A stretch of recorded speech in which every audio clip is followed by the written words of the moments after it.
Starch biosynthesis. Plant के अंदर चूंकि खुराक स्टार्च के फॉर्म में स्टोर होता है, एनिमल्स के बॉडी में कार्बोहाइड्रेट यानी ग्लूकोज कन्वर्ट होते हैं ग्लाइकोजन। प्लांट के केस में ग्लूकोज कन्वर्ट होते हैं स्टार्च में। सो प्लांट में ग्लाइकोजन के फॉर्म में लीवर और मसल्स में स्टोर होते हैं जब एनिमल के केस में, जबकि प्लांट के केस में प्लांट स्टोर ग्लूकोज यानी carbohydrate in the form of starch, यानी वो स्टार्च के फॉर्म में इनको स्टोर करते हैं। अब स्टार्च में ये कैसे कन्वर्ट होता है, स्टार्च की बायोसिंथेसिस कैसे होती है, इसी लेक्चर में हमने इसको एक्सप्लेन करना है। So plant store carbohydrate in the form of starch. Plant में कार्बोहाइड्रेट स्टार्च के फॉर्म में, जो कि पॉलीसेकेराइड है, उसके फॉर्म में स्टोर होते हैं। Plant produce starch in chloroplast, यानी स्टार्च की जो बायोसिंथेसिस होती है ये क्लोरोप्लास्ट के अंदर होगी। किस चीज से होगी? Trios phosphate 3 carbon containing compound से, जिसे हम फास्फोग्लिसरल अल्डिहाइड भी कहते हैं, जिसका स्ट्रक्चर मैं यहां पे ड्रा कर चुका हूं, जिसमें अल्डिहाइड ग्रुप है, 3 कार्बन है, इसको फास्फेट ग्रुप अटैच है, इसे 3PGAL कहा जाता है या ट्राइयोस फास्फेट इसे कहते हैं।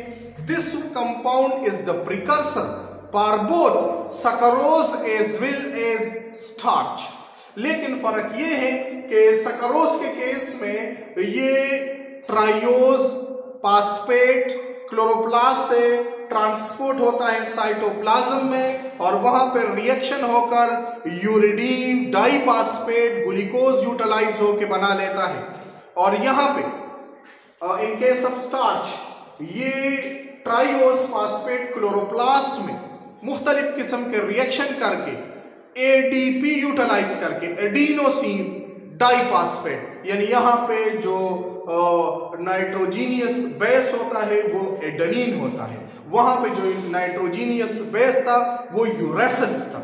यही फर्क है दोनों के केस में।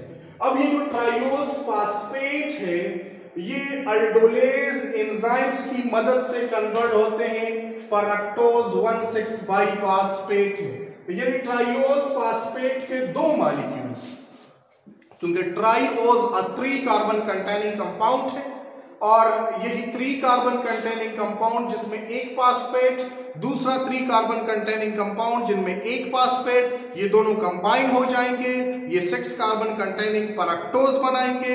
और चूंकि इसमें 2 फास्फेट है तो एक अटैच होगा कार्बन नंबर 1 को, दूसरा अटैच होगा कार्बन नंबर 6 को और ये बना लेगा परैक्टोज 1,6 biphosphate. Then fructose 1,6 biphosphate is converted into fructose 6 phosphate। सिर्फ कार्बन नंबर 1 से वो फास्फेट ग्रुप रिमूव हुआ एक एंजाइम की मदद से जिसका नाम है fructose 1,6 बाइफॉस्फेटेजेस। नाम भी दिया गया है इस बेस पे जिस सब्सटेंस या जिस सबस्ट्रेट पे वो रिएक्शन कर रहा है, जिसको वो प्रोसीड कर रहा है, जिसको वो कैटालाइज कर रहा है। फिर यही fructose 6 फास्फेट कन्वर्ट होते हैं अपने एक आइसोमर्स में जिसे ग्लूकोज 6 फास्फेट कहा जाता है। And this glucose 6 phosphate and fructose 6 phosphate are the isomers of each other. और ये हेक्सोज फास्फोटाइड आइसोमरेज एंजाइम्स की मदद से ये कन्वर्ट होते हैं।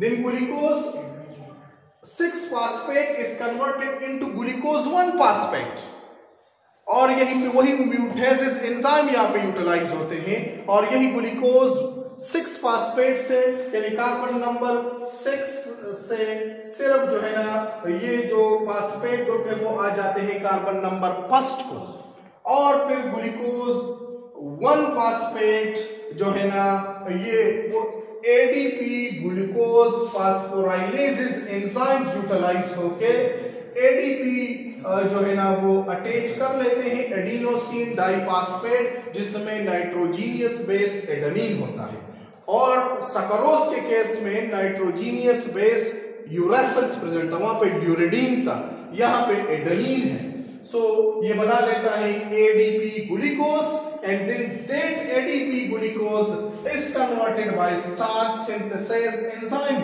into the starch.